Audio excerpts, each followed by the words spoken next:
Bendiciones para todos.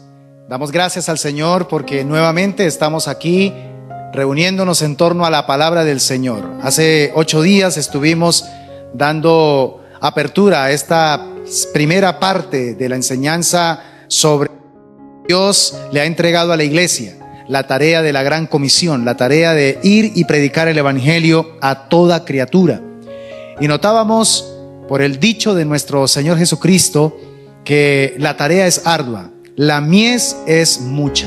Hoy vamos a enfocarnos en la segunda parte de esta expresión que dijo nuestro Señor: y los obreros son pocos, porque es una realidad y uno se da cuenta en el ejercicio pastoral que en este tiempo se hace cada vez más desafiante poder entrenar, poder enviar personas que estén dispuestas y que estén disponibles, aun si es necesario de tiempo completo, para ir a cumplir con la gran comisión.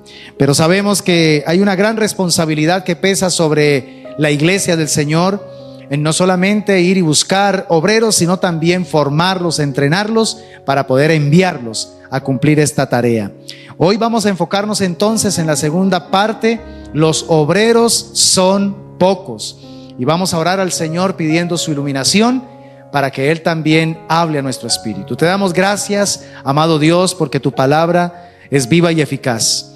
Háblanos de una manera directa al corazón, al espíritu, de tal manera que podamos entender la inquietud de tu corazón y asimilarla en el nuestro, para poder adoptarla y empezar a tomar cambios, a tomar decisiones con respecto, Señor, a esto que nos estás planteando.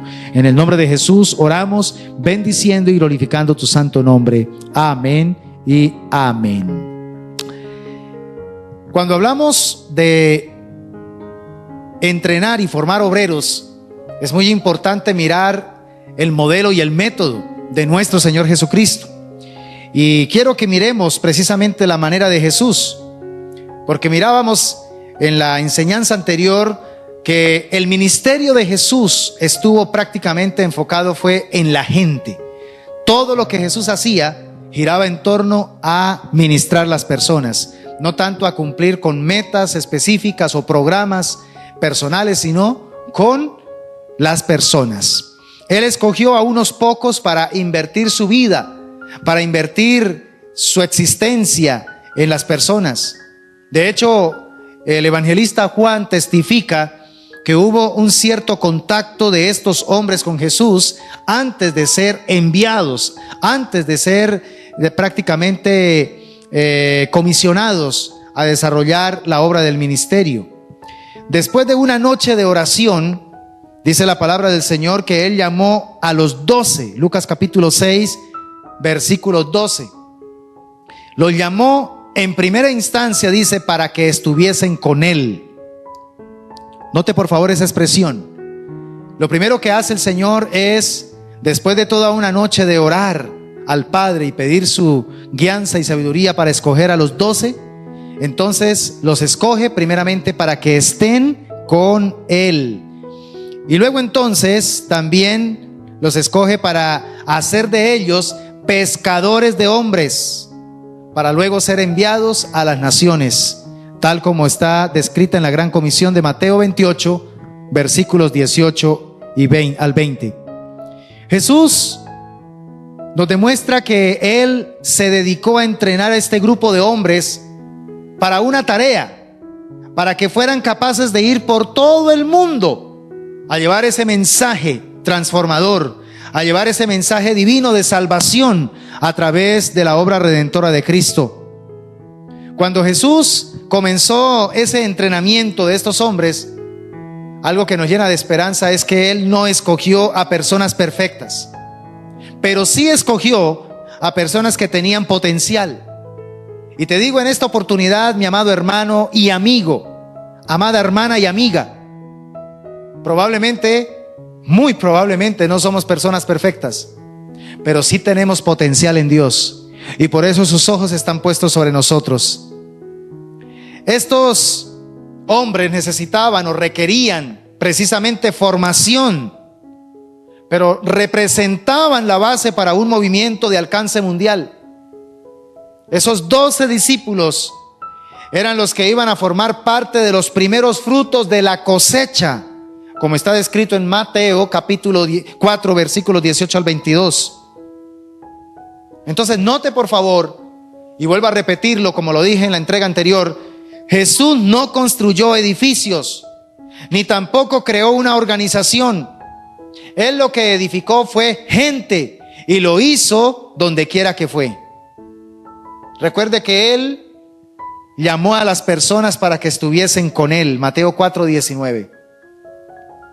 Pero también los llamó para convertirlos en pescadores de hombres. La relación que existió entre estos hombres y su maestro fue una relación sumamente especial, al punto que en Juan capítulo 15, versículo 15, el Señor les dice: ya no los voy a llamar discípulos, ya no los voy a llamar siervos, los voy a llamar amigos. Ellos estaban dispuestos a morir por Él. Ahora, habían permanecido fieles en medio de todas las pruebas que habían experimentado junto con su maestro. Y el maestro apreció profundamente esto que ellos vivieron con Él. Entonces Jesús formó y entrenó a sus discípulos. ¿Para qué? Para la cosecha. ¿Cómo los entrenó y cómo los formó? Escúchame bien esto: dándoles un buen ejemplo, un ejemplo que ellos tenían que seguir. Mateo capítulo 3, vamos a mirarlo, perdón, Marcos capítulo 3, versículo 14. Vamos a leerlo rápidamente. Marcos capítulo 3, versículo 14. Y estableció a 12 para que estuviesen con Él y para enviarlos a predicar. Qué interesante, ¿cierto? Y entonces estos 12 que fueron llamados por Jesús permanecieron fieles a Él en medio de las pruebas. Estos discípulos pudieron ver en Jesús cómo es que verdaderamente se vive una vida de liderazgo, cómo es que funciona ser líder al estilo de Jesús. Tuvieron ese privilegio maravilloso de ver en primera plana cómo es que se lidera al estilo de Jesús. Él formó a sus discípulos enseñándoles los principios del reino de Dios. De hecho, Jesucristo fue un excelentísimo maestro. Fue sumamente didáctico, fue sumamente pedagógico para enseñarle a sus seguidores los principios del reino del Señor. Él utilizó situaciones, utilizó contextos en medio de todo lo que estaban viviendo para poder transmitirle las enseñanzas del reino del Señor, las verdades del reino del Señor.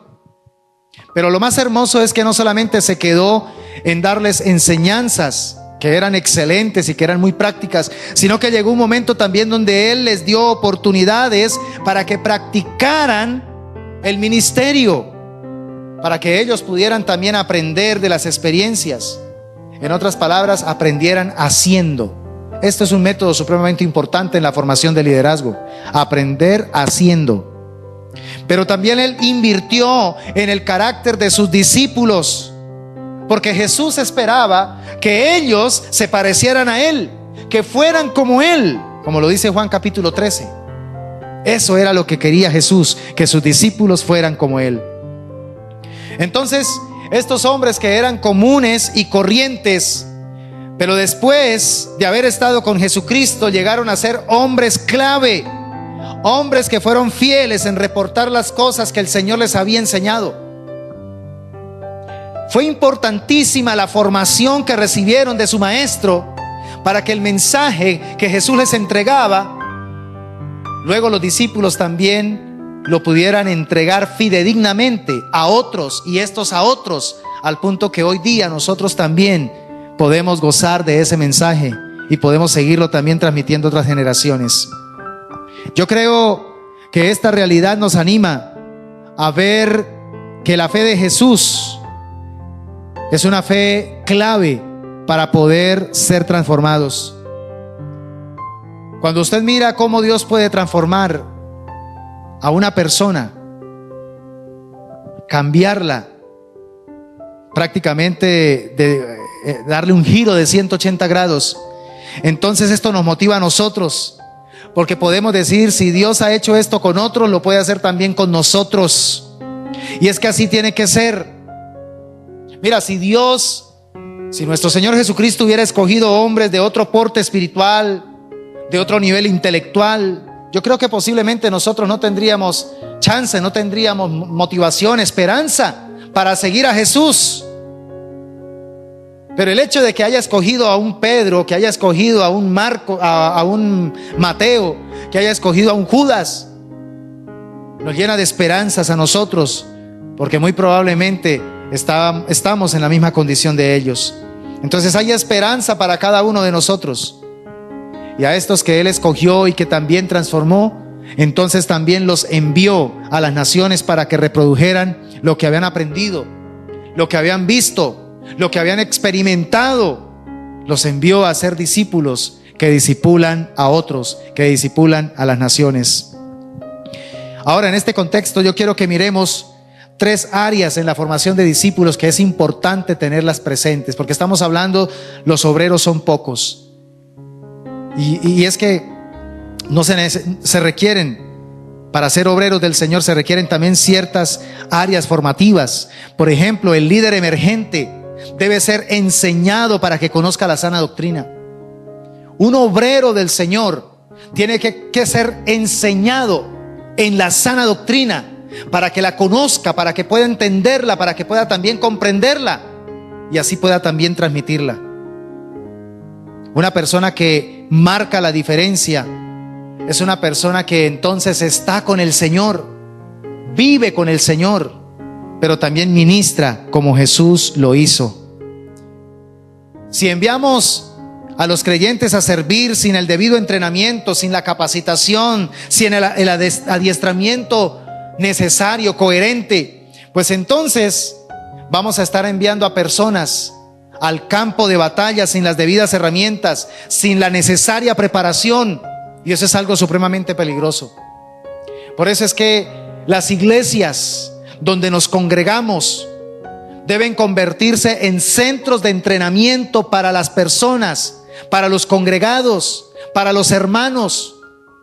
La iglesia tiene que usar esos escenarios donde se congrega como asamblea para adorar a Dios, pero también para recibir herramientas bíblicas, diseños de vida, para ir a la vida real y saber usar esas herramientas y poder trabajar sobre esas herramientas para ayudar a otros. Entonces, importantísimo tener este elemento en la formación de discípulos. Esto va a llevar entonces a que no fracasen muchos discípulos. Si son formados, son entrenados en la sana doctrina, no van a fracasar. Van a saber darle manejo a los vientos de doctrina, a las falsas enseñanzas. Van a detectar las herejías y entonces van a huir de ellas. Pero si no son enseñados en la sana doctrina, si no van a conocer abiertamente la sana doctrina, pues lo que va a haber es una derrota, un fracaso en la formación de esos discípulos. Pero otra área importantísima que tiene que ser formada en los discípulos tiene que ver con el carácter de Jesús en ellos. El carácter de Jesús en ellos. Segunda a los Corintios, vamos a leerlo rápidamente. Capítulo 3, versículo 18, dice la palabra: por tanto, nosotros todos, mirando a cara descubierta, como en un espejo la gloria del Señor, somos transformados de gloria en gloria en la misma imagen, como por el poder o como por el Espíritu del Señor. Entonces, para que esto ocurra, el discípulo de Cristo debe tener la disposición ¿a qué? A cambiar su estilo de vida, a cambiar su corazón, a cambiar sus hábitos. Lea capítulo 13 del Evangelio de Juan. Somos llamados, si queremos ser verdaderos discípulos del Señor, a cambiar estas cosas. Hay un caso y es el de Ananías. Ahorita más adelante vamos a extraer algunos principios hermosos de este discípulo. Ananías fue quien le ministró a Saulo, el futuro gran apóstol Pablo, y encontramos que este fue un hombre devoto y con un buen testimonio. Hechos capítulo 22, vamos a leerlo. Hechos capítulo 22, versículo 12. Note lo que dice de él la escritura. Hechos 22, 12. Entonces uno llamado Ananías, varón piadoso según la ley, que tenía buen testimonio de todos los judíos que allí moraban. Dos cosas fundamentales: era un hombre devoto, piadoso, pero también un hombre de buen testimonio ante los demás. Yo creo que el carácter de todo servidor es lo que a la hora de la verdad pesa en el servicio como cristianos. Y hoy tenemos que volver a colocar en perspectiva correcta, volver a darle importancia a la formación del carácter de Cristo en los discípulos, el carácter de Cristo en los congregados, en los cristianos que asisten a las iglesias. Tenemos que volver a enfatizar la importancia de cambiar nuestro carácter y modelarlo a la imagen de nuestro Señor Jesucristo.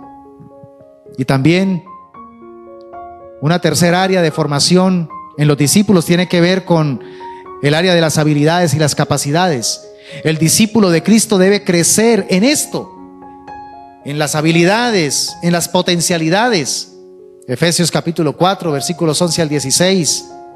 El discípulo debe aprender a servir con sus habilidades. Debe aprender a disponer los dones, las capacidades y los talentos que Dios le ha dado para servir y ministrar la obra del Señor. Hay demasiados hombres y mujeres del Señor sentados en las sillas, en las bancas de las iglesias, esperando solamente recibir. Ya es tiempo de que todo ese ejército que está adormecido se disponga a crecer en el desarrollo de las habilidades, de las capacidades, de los dones, de los talentos que ha recibido. Esto solo se logra cuando nos disponemos a salir de ese statu quo y empezamos a entrar en ese escenario de disposición para servir al prójimo, de disposición para servir a los demás. Hay una gran diferencia entre ese cristianismo pasivo, de banca, de silla, a un cristianismo activo, de activación de servicio, de ministerio, de disposición para servir al prójimo. Ananías aprendió a escuchar la voz de Dios. No solamente fue un hombre devoto y de buen testimonio ante los demás, sino que también se dispuso a escuchar la voz de Dios, a ministrar al recién convertido Saulo, que no era cualquier persona. Saulo gozaba de una reputación terrible para los cristianos. Era el hombre que le gustaba sacar de las propias casas de los cristianos a los cristianos, y hasta los arrastraba para entregarlos ante el Sanedrín, para ser enjuiciados. Él consintió con la muerte de Esteban, el primer mártir de la iglesia. Pero sin embargo, Ananías, un verdadero discípulo del Señor, que era devoto y de buen testimonio ante todas las personas, fue una persona también disponible para obedecer la voz y el llamado de Dios. Puso al servicio del cuerpo de Cristo los dones, los talentos que había recibido de parte de Dios.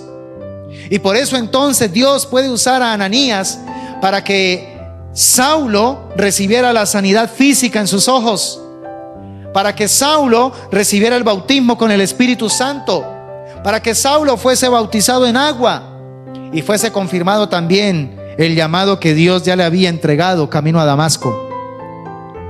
Entonces, creo que la iglesia es llamada hoy a hacer discípulos a todas las naciones, como siempre ha sido la tarea que Dios le ha encomendado. Es una tarea tan hermosa y tan noble que apunta al plan de poblar el cielo con gente de toda nación, de toda tribu, de toda lengua. De eso se trata la gran comisión, como lo dice Apocalipsis 7, 9 al 10. Esa multitud que vio Juan, millones de seres humanos adorando, bendiciendo el nombre del Dios Todopoderoso. Gente de toda nación, de toda tribu, de toda lengua, adorando al Señor. Cuando hemos tratado el tema de la gran comisión, tenemos que ser honestos en que muchas veces el énfasis que más le hemos dado es al asunto de ir por todo el mundo. De ahí es que nace precisamente la visión misionológica, de ir hasta los confines de la tierra a predicar el evangelio. Y esto no está mal. Esto está muy bien y forma parte de la gran comisión, de ir hasta lo último de la tierra, de preocuparnos por ganar mayor cantidad de personas para el reino del Señor. Esto es algo totalmente válido. Pero no hemos hablado mucho de hacer discípulos, porque la tarea misionológica, la tarea de la gran comisión, no es solamente hablarles del evangelio a las personas, sino también convertir a esas personas en discípulos que lleguen a ser como Jesús y que terminen haciendo lo que Jesús hizo. Esto es verdaderamente la gran comisión: discípulos que hacen discípulos, o discípulos de Cristo, para ser más exactos, discípulos de Cristo que hacen discípulos de Cristo. Se dice que la prueba final de un liderazgo es si permite que otros le sigan y que ellos lleven adelante la obra comenzada o que la multipliquen. Y aquí es donde tenemos que ser muy honestos, cada uno de nosotros, especialmente los pastores. ¿Estamos o está nuestra iglesia local reproduciendo, multiplicando obreros para la cosecha? Esta pregunta es muy válida. Porque una iglesia, una denominación que quiere crecer y que quiere asegurar el futuro, sabe muy bien que para poder avanzar y para poder expandirse es necesario, pues nada más ni nada menos, que pueda acudir a más personas para que puedan ayudar en la labor ministerial. Necesitamos más obreros, porque los obreros son pocos. Hoy día se está viendo esta realidad en el cuerpo de Cristo. Hay pocos obreros dispuestos y disponibles para hacer la obra de Dios a la manera de Dios en el tiempo de Dios. Y en sí no es porque hayan poquitos obreros, sino que hay poca disposición en los obreros. Hay poca disposición y disponibilidad en los obreros para poder hacer la obra del Señor. Cuando el número de las personas que pueden ayudar en el ministerio no aumenta, entonces ¿sabe qué sucede? La presión del ministerio empieza a reposar sobre unos pocos, y entonces esos pocos tienen que hacer todo tipo de trabajo, y esto lleva a que el crecimiento se empiece a ver más bien como una carga y no como un privilegio o como una bendición, como debe ser. Por favor, revise usted allí en casa Éxodo capítulo 18. Gracias al suegro de Moisés llamado Jetro, Moisés puede cambiar su manera de ministrar al pueblo y puede llegar a ser más eficaz y llegar más a todo el pueblo con esta estrategia maravillosa. Si nosotros queremos hacer lo que nuestro Señor Jesucristo hizo, pues entonces tenemos que disponernos a multiplicar líderes. La iglesia debe pensar en este tiempo más en esa línea, en la línea de hacer más líderes, de formar más líderes, de formar más obreros. Más obreros. Oh, aleluya. Yo quiero terminar esta parte revisando unas pocas características que encontramos de un discípulo. ¿Cuáles son esas características de un discípulo, de esos obreros pocos que hay en el reino de Dios, pero que el Señor quiere que roguemos al dueño de la mies para que envíe más obreros con estas características? Y vamos a tomar precisamente la historia de Ananías, y quiero que usted por favor la lea allí en casa. Hechos capítulo 9, versículos 10 al 19. No lo voy a leer aquí porque no me queda tiempo para hacerlo, pero por favor lea usted en casa Hechos capítulo 9, versículos 10 al 19. En esta historia aprendemos que Ananías fue un discípulo que en un momento decisivo de la vida espiritual del apóstol Pablo, o de Saulo en su momento, llegó a hacer una labor de suma importancia. Siempre me he preguntado qué hubiese sido del gran apóstol Pablo si Ananías no hubiese obedecido al llamado que Dios le hizo de ir a ministrar a Saulo. Ahora, en el proceso de la transformación de un perseguidor de la iglesia, como lo era Saulo, a ser finalmente un cristiano entregado, fue Ananías, este discípulo auténtico de Cristo, el instrumento clave, el que en el momento oportuno se dejó guiar y se dejó usar por Dios para ayudar a un nuevo creyente en sus primeros pasos. Note esa importancia. Dios te puede estar llamando en este tiempo, como lo hizo con Ananías, para que vaya y le ministre a una persona que quizá en este momento usted dice: pero ese lo único que hace es hablar mal de Dios, habla mal del evangelio, ese es un incrédulo de tiempo completo. pero el Espíritu de Dios te está incitando a ir a hablarle a esa persona. Recuerda que Dios está buscando obreros porque hay pocos.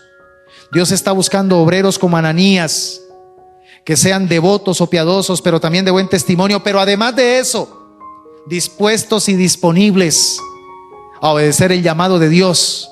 No importa el precio que haya que pagar, simplemente obedecer a Dios, porque siempre que obedecemos a Dios hay gran recompensa por la obediencia. Aleluya. Este discípulo fue clave porque llegó a ser un instrumento de Dios. Ese Saulo, que era un perseguidor de la iglesia, llegó a convertirse en un obrero de impacto, en un obrero de trascendencia en la obra misionera del primer siglo, al punto que hoy tenemos un gran porcentaje del Nuevo Testamento escrito por él. Dios lo inspiró a él para escribir un gran porcentaje del Nuevo Testamento. Entonces, en este Ananías encontramos la clase de discípulo que hace lo que Jesús hizo. Tenemos un gran ejemplo de aquello que Jesús está esperando de cada uno de nosotros. Dios quiere que nosotros seamos discípulos auténticos de Él. Un discípulo que hace lo que Jesús hizo.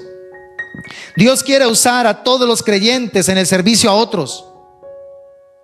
Y así como Ananías fue usado por Dios en un momento específico para ministrarle a una persona específica, de una manera específica, así Dios está buscando en este tiempo a Ananías, obreros, aunque hayan pocos, pero el Señor está buscando obreros para enviarlos a su mies. Quiero que notemos rápidamente algunas características de Ananías. Y lo primero que encontramos es que fue un discípulo que ministró a Pablo. Y dice el apóstol Pablo que Ananías era un hombre piadoso o devoto. Estos dos aspectos son las marcas de un verdadero discípulo. Tenga en cuenta esto, mi amado hermano, mi amada hermana. Como discípulos de Cristo debemos ser piadosos, devotos, fervorosos en cuanto a la presencia de Dios, pero también de buen testimonio ante las personas que nos rodean. Para llegar a ser la clase de discípulo que el Señor Jesús espera que nosotros seamos, debemos también ser discipulados. ¿Esto qué significa? Entrar en un proceso de formación en la tarea que Dios nos encomienda, que incluye también la transformación de vida. Esto dura toda la vida. ¿Qué significa entonces esto? Que toda la vida nosotros debemos tener mentalidad de discípulos. Somos discípulos del Señor. Y como discípulos de Cristo debemos aprender cada día a ser como Cristo. En 2 Corintios 3:18 leemos que debemos ser continuamente transformados. Ya leí este texto. Transformados a la imagen de nuestro Señor. Y en Mateo capítulo 10 versículos 1 al 8 leemos que Jesús, después de instruir a los discípulos, los envió a hacer el ministerio. Son estas acciones las que nos revelan algunos de los procesos necesarios para un creyente que llegue a ser todo lo que Dios quiere que sea.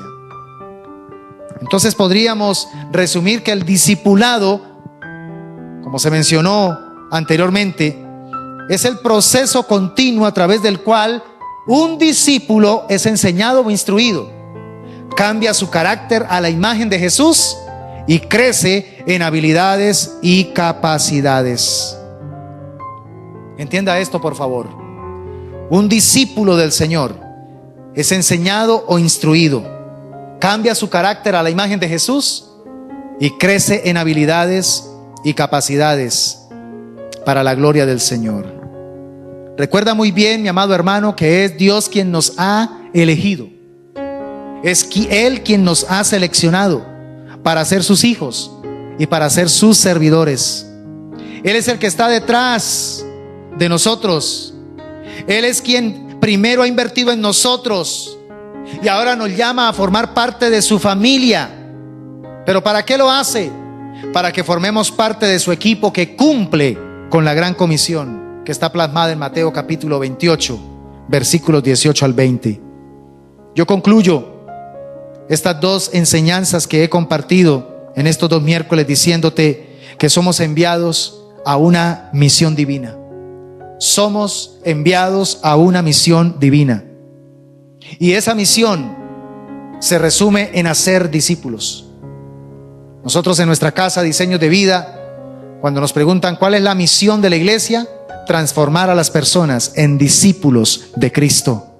Somos llamados a ser discípulos de Cristo. Y de hecho la iglesia existe y la iglesia avanza si toma en serio este llamado y esta tarea encomendada. Esa es la razón de ser en esta tierra. Somos llamados a hacer discípulos. El desarrollar discípulos fuertes y que se reproducen asegura el cumplimiento de la visión de Dios. Esa visión que está descrita en Apocalipsis capítulo 7, que ya la leímos, donde millones de seres humanos estaremos adorando al Cordero de Dios.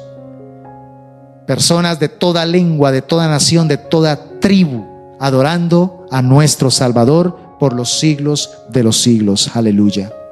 Que Dios nos ayude, mis amados hermanos, a formar parte de esos pocos obreros que el Señor tiene para este tiempo. Que empecemos a engrosar esas filas ministeriales y podamos servir a Dios con diligencia y con pasión, como lo hizo también Ananías. Oremos. Padre bendito y Dios todopoderoso, gracias por tu bendita palabra.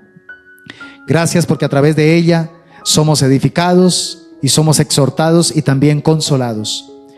Permítenos, Señor, tener muy presentes estas características de un auténtico discípulo de Cristo. Señor, sabemos que los obreros son pocos, pero queremos formar parte de esos pocos, porque esos pocos se refiere no solamente al número, se refiere también, Señor, a las características que deben tener aquellos que verdaderamente quieren ser obreros del Señor. Permítenos, Señor, poner por obra cada una de estas características que vimos también en este discípulo llamado Ananías. Un hombre clave, un instrumento clave que usaste para formar y acompañar a un hombre que se convertiría en una persona clave en la expansión del reino de Dios en la iglesia primitiva, el apóstol Pablo. Muchas gracias, Dios Todopoderoso, porque esta tarea es tan importante para la iglesia, la tarea de hacer discípulos. Y queremos, Señor, despertar a este fideicomiso, a este encargo divino. Queremos despertar, Señor, a esta comisión delegada. Y permítenos, por favor, estar atentos, que cuando vengamos a tu casa, vengamos con la disposición de recibir herramientas y ser entrenados para luego salir a la realidad de la vida donde nos movilizamos a diario y poder allí utilizar esas herramientas y poder ganar a otros para el reino del Señor. Permítenos, por favor, salir de toda pasividad y entrar en esa iglesia dinámica, en esa iglesia, Señor, activa, que reconoce la importancia de poder enviar más obreros a esa mies que es mucha y que tiene tanta necesidad. Te agradecemos por tu bendita palabra, te agradecemos por tu enseñanza y, Señor, pedimos que en verdad esta palabra plasme en nosotros una profunda inquietud que nos lleve a tomar decisiones de cambio. En el nombre de Jesús te damos muchas gracias. Amén y amén. Gloria al Señor. Ha sido un tiempo maravilloso de gran edificación para nuestras vidas y esperamos que Dios siga hablando a nuestro corazón a través de su bendita y poderosa palabra. Que Dios me les bendiga y preparémonos para otra serie hermosa de 2 miércoles, donde vamos a estar compartiendo también otra enseñanza maravillosa que edificará nuestra fe y fortalecerá nuestro liderazgo. Que Dios me les bendiga y una feliz noche para todos.